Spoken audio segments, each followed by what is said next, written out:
How's it going, and welcome to No Fun Alloved's guide series on Curse of Strahd, a 5th edition module. In today's video, we'll be taking a look at Vallaki, a village which has more than meets the eye. But before I go into anything major, I must warn you that there will be spoilers, so players that plan on playing in this excellent adventure, do not watch this, but DMs that want added insight on all that's going on here, go ahead and stick around because maybe not all will be well. So here we are, the village of Vallaki, the second largest chapter in this entire campaign, of course the largest chapter being Castle Ravenloft itself. So this chapter, of course, has a lot going on for it. There's a lot of named NPCs in here, there's a lot of locations to explore, and most important of all, there's just a lot of events that are going around this location. Lots of quests to dive into, lots of story beats to throw your players. And of course, this is a nightmare to prep for a lot of people because you usually just scan through this book a little bit and say, okay, you go here and you do that. But Vallaki itself is a sandbox in a sandbox, as Dragon Cardinal said. This place is massive, it's huge, and it is just a pain to honestly sit down and prep. With this chapter, you have to sit down and decide what you want to throw at your players next. Don't throw everything all at once at them because, quite frankly, there's too much for you to keep track of and too much for your players to try and get invested into any one random thing. The village of Vallaki might be daunting at first appearance, but once you start breaking it down piece by piece, then we can finally sit down and recognize what we're going to prep for the sessions to come. What are we going to foreshadow for the future of this campaign? And we have to sit down and decide what NPCs you want your players to interact with because the NPCs that your players interact with are kind of gonna decide how your players interact with the rest of this location. If they like the Baron that's around here, then they can go ahead and just have it as is where nothing bad happens. But if they don't like the Baron around here, they can go ahead and introduce Lady Wachter and cause a big commotion to go down. If your players are completely against Strahd, then maybe you can go ahead and have the Were-Ravens show up and have them be helping your players out along the journey. But if your players aren't against Strahd, then maybe a whole bunch of people are going to be completely neutral with them, and slowly over time people are going to be poking and prodding and figuring out what your players' allegiances are.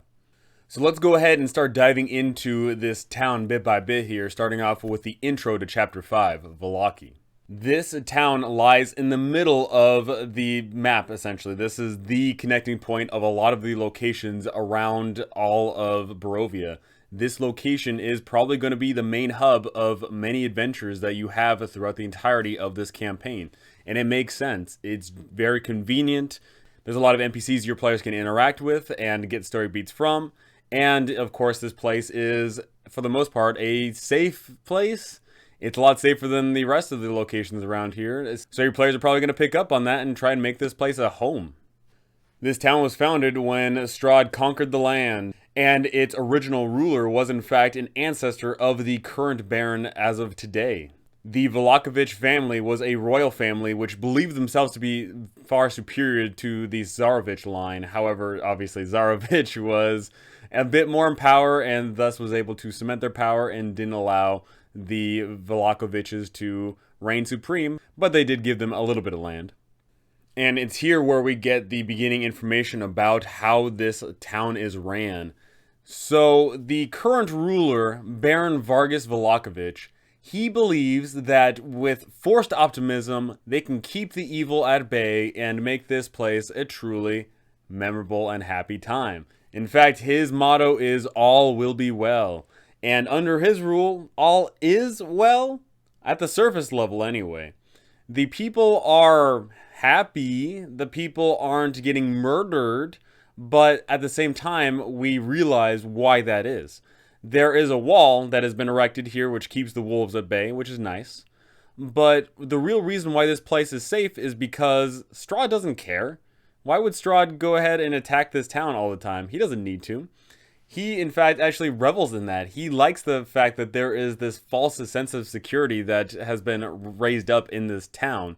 And at any given point, he can just go ahead and show up and do whatever he wants. And of course, the reason why everyone is so happy is because the Baron deems that unhappiness is unlawful. He has festivals every single week for raised motivation for everyone in town, and these things are mandatory, so it's literally mandatory fun, which is always automatically not fun at all. And if people show discontent, if people, speak up against the Baron, then they are locked away in the stocks. And in the worst case scenario, if they say something far, far greater, then they are thrown into a private little dungeon that's located in his own house. So people are not able to really speak up, because if they do, they get punished severely. And so everyone's walking around with a smiley face on, but that is just a mask. Underneath it all, everyone is terrified of the Baron, and most important of all, of the Baron's right-hand man, Ezek. Of course, looking at this from a player's perspective, as your players approach the town, they are going to see that rising through the fog is this large wooden palisade that rings around the entirety of this place. And it does look secure, it does look safe. And what also helps to that is the fact that there is armed guards that are meandering about the place, and they have pikes, and presumably would be able to defend this location. It's really cute here for the town gates. We actually get named here 3 gates that are around here. The gate to the north, which leads only to the lake, is called the gate to the lake, of course, because it just simply leads to Lake Zarovich. The west gate is called the sunset gate, but the thing is that no living person in Vallaki has ever seen an undimmed sunset. A few abandoned cottages lie outside of this gate along the road. And that obviously tells the tale of, at some point, people thought that, oh hey, we're safe, we can start building some houses outside of the gates, but presumably they were abandoned because of all the horrible things that go bump in the night. And the east gate is called the morning gate, but people call it the morning gate, which, that's pretty cute. But here's the important bit of information here. Heavy iron chains with iron padlocks keep the gates shut at night. During the day, the gates are closed, but not typically locked. And that's a big deal, because if your players come in here and they're being hounded by wolves or whatever else in the night, they show up here, they're not getting let in. The town guard doesn't want to deal with that. No one wants to deal with that. So if your players stumble across this place at night, sucks for them. They're stuck out there. However, if they arrive during the day, we get this little prompt that 2 guards are going to stand just inside of each gate, and they're going to talk to the players. What we can infer from this text is your players are allowed to come in during the day. However, the guards will eye the players with suspicion, as presumably everyone would, because your party is going to be looking like a whole bunch of people that don't belong in Barovia. But if they come in at night, then they have to make a DC 20 persuasion check in order to be let inside. And for some people, that's going to be pretty friggin' hard to do. Now, if your players get confrontational, your players need to get inside and they're not taking no for an answer, then the guards are going to go ahead and shout, "To arms!" And their shouts are echoed all across Vallaki, putting the entire town on alert within minutes. Vallaki as a whole has 24 guards, half of which are on duty at any given point, and then presumably the rest are just doing whatever. And the town can also muster up a militia of 50 commoners armed with clubs, daggers, and torches. So, that it adds to the flair of this place. Vallaki is, while it might be the largest of the 3 settlements here, it is still incredibly small. If this does become a numbers game where your players are fighting these people and potentially killing them, then that's kind of a big deal. There's not that many people left in the lands of Barovia, and if your players start killing them all, then they're going to start reducing the population size by quite a bit, and that's just going to be bad all around. Hopefully, at any given point, it doesn't come to blows, but that's always something to keep in the back of your mind. If your players do get confrontational, whether that be on purpose or they go up against the status quo, then there is that numbers there. We have 24 guards in the town, and at any given point, a militia of 50 people could be risen up and go ahead and fight the party. We get some information here on house occupants here, so if you go ahead and count out every single little building here, you can do the math on it. However, I'm not willing to do that, and I doubt many people are. But you can just go ahead and just simply roll a d20 to see what is in each house. On a 1 to 3, we have nothing in the house at all. It's unoccupied.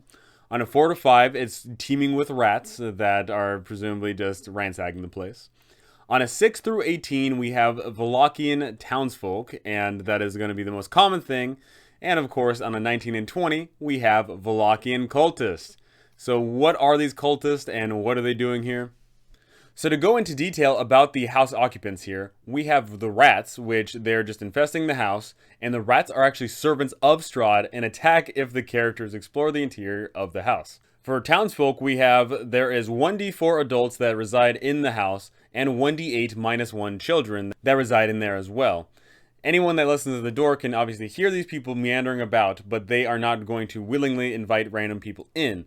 However, they will talk to characters beyond the door. But the most interesting one, of course, is the cultist. A house will contain a 2d4 Vallakian cultist and one cult fanatic, who leads them in prayer or orchestrates ritual sacrifices. These cultists worship devils and consider Lady Fiona Wachter to be their spiritual leader. So we'll be going into all of that when we talk about Lady Fiona Wachter here. But needless to say, there is obviously some devil worship going on the down low here. And lastly here, before we start getting into the locations and events and all of that fun stuff in Chapter 5, we have Vallaki Lore. While of course all of the Barovians would know everything that the Barovian lore table would give us, Vallakians have this Vallakian lore table which specifically pertains to this town. And there is a lot of information to go over here. I strongly recommend you look over all of this and consider what Vallakians would tell your players and what they wouldn't tell your players. There is some amazing information to be gleaned from this lore table here, and this is going to be the thing that drives your players to doing whatever it is that they do. If you're not immediately giving your players quest beats where you say, okay, you have to go here and do this, giving your players this information is going to let them decide where they want to go and what they want to do. But depending on the campaign that you're running, you may not want to give your players all of this information. Especially don't give all your players all of this information at once. That'd be way too much information dump. Spread this out over time, and most important of all, consider what you want your players to actually have known in the campaign. Do you want your players to know that purple flashes of light have been seen emanating in the attic of the Burgomaster's mansion? That can tip off the fact that there is a wizard in the Burgomaster's mansion. And maybe you don't want that. Maybe you want that to be a grand reveal later on. Maybe you want Lady Fiona Wachter to be brought more casually and have her be the one to come up to the party, not your players go up to them. So maybe you don't give them that information that no one hates the Burgomaster more than Lady Fiona Wachter. Maybe you're running an alternate setting campaign where certain events haven't taken place yet, in which case you have to go ahead and strike out that south of the town of the village is Berez, which has been abandoned for decades. Maybe you go ahead and say that there is just simply that village there and it hasn't been abandoned yet. And when your players arrive, that is when they see Strahd destroy the place.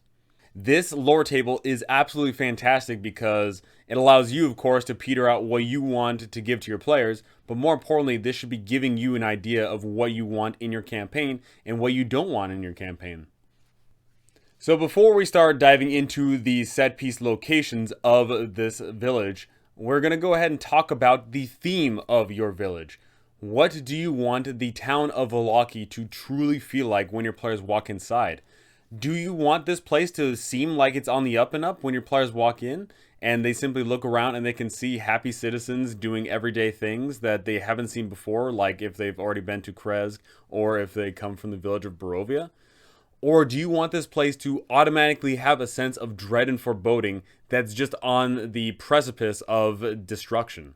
Do you want to make this town feel like it's happy and go lucky? Or do you want to make this town feel like it's ready to implode at any given moment? There is a lot of ways you can go ahead and handle this village, and all of the characters can fit extremely well into any theme that you want to go ahead and derive from this location. Now, this is something very important to decide because this will set the tone of the campaign. Vallaki is in fact going to probably be one of the most major locations of the campaign that your players regularly stay in and interact with, and you should hopefully get them invested in the characters around here because that lets you go ahead and use them later on, whether that be for good or evil. And you have to go ahead and sit down and decide how this place is going to be affected later on, whether that be it doesn't change at all but your players just have an idea of what's going on, or if your players start moving things around, whether they be interacting with the political leaders, or they start killing off some of the populace, or you start killing off the populace. There is a lot of ways that this village will shape the entirety of your campaign. Now, there is no one way to run this thing perfectly. It really depends on the tone that you want to set for the campaign, for how you want to compare this town with the other towns located in Barovia, and just how your players reacted to certain things. If you have a group that totally wants to enact change and good in the world, then you are going to have some great times here, because you're going to have to show them that there is a lesser of two evils that they have to decide between. A dictative baron that arrests people and beats them up and possibly even kills them if they are unhappy, or someone that wants to go ahead and allow for some freedom, but at the same time work alongside Strahd. There is no one perfect solution. Maybe your players go ahead and elect one or the other. Maybe the players go ahead and overthrow both and try to put someone else in charge. And that has its own set of issues. If they try and shake things up too much, then maybe the boat gets tipped too greatly and everything just goes under. If you want to give your players a safe space in the world, then go ahead and don't do anything at all. Just allow your players to be able to meander about this one place, this one bastion of hope and light in the entirety of all Barovia. And as they go ahead and explore around, they purge themselves in the darkness, but always have a place of light to come back to. Heck, if you want to fill them with heartbreak and despair, go ahead and allow them to do all of the quests located around here. Allow them to interact with all of the NPCs. And then, just to spite them, Strahd can go ahead and enact his vengeance upon the village of Barovia and send in a whole bunch of vampire spawn, maybe even come in himself and start laying down some terrible beating. Do what you feel is right for your group. Do what you feel is right for the campaign, the tone, the setting that you're trying to present. And go ahead and consume media. Interact with other DMs and ask them what have they done for their village of Vallaki. What have they done for their campaign? Because I promise you, the majority of DMs that have run this module have had Vallaki as a monumental set piece of the entire campaign. In fact, in the game that I played in, my DM burned the village of Vallaki down because we were too friendly with all the NPCs that were around there, and that sucked. In the games that I've ran, I've had players go ahead and try and overthrow the town rulership and try to hand it over to someone else. And once again, that has its own set of issues. However they go ahead and interact with all these NPCs is truly going to have a lasting impact on the entire campaign. And to wrap up the theme of the village of Vallaki, once again, do not throw all the quests at them at a single time. There is way too many things going on here that you have to keep track of, and that would be, quite frankly, annoying. There's too many things that your players may want to get themselves invested in, but if you don't allow them to get invested in it, then that sucks. They're losing out on content in their eyes. They might not be missing out on content. You might just be doing that as window fluff, but they don't know that, unless you, of course, directly tell them, I guess. And of course, the other side of that is we do have several quests that are floating around this town, but maybe that's not enough. Maybe you want even more quests to be coming out of this town. In which case, go ahead and start diving into these characters. Figure out what makes these characters tick, and once you start diving into these characters, you'll realize that they have their own sets of ideals, bonds, flaws, motivations, desires in the world that they want seen done, and your players are the best catalyst for doing those things. And of course, you can have an NPC in this town that you create, or you can just go ahead and have an NPC that's already here be tied to another place in the world around them. Go ahead and say that, oh, hey, this character that you got to know, they had someone that was kidnapped and taken to the castle. You can go ahead and say that this other NPC has a family member over in Kresk, but they haven't seen them in 20 years. And that allows you to go ahead and exposition anything that you want into the campaign and not make it feel contrived, not make it feel forced. Make the world feel natural, because this should be a natural world that your players just stepped into. Of course, I'm going to have links down below to Dragna Carta and Mandy Mod's sources down in the description below, because they are fonts and wealths of information. There is so much to draw upon, adding more to this world. This world, of course, already has a lot, but there's always more that you can add. That's entirely up to you. And if you haven't already checked it out, go ahead and check out my podcast with Dragna Carta, because we went into fine detail about how much you should and or shouldn't add to a campaign. There is a lot to consider when running not only the entirety of this module, but specifically Vallaki, because Vallaki is so important and it is so integral, so tying into the entirety of the campaign. But that is going to do it for me for the introduction to Vallaki. I already know Vallaki is going to be a lot of videos because there is so much to go over, so many things to look at, and all of these characters, we are going to dive into what makes them tick, and we're going to flesh them out. And hey, maybe we're going to add even some more, because more the merrier, right? That is going to do it for me, though. Thank you so much for watching. Thank you for all the lovely patrons above. You guys are awesome. All the viewers that are watching this series, you guys are great. Thank you so very much, and I cannot wait to see you all in the next one.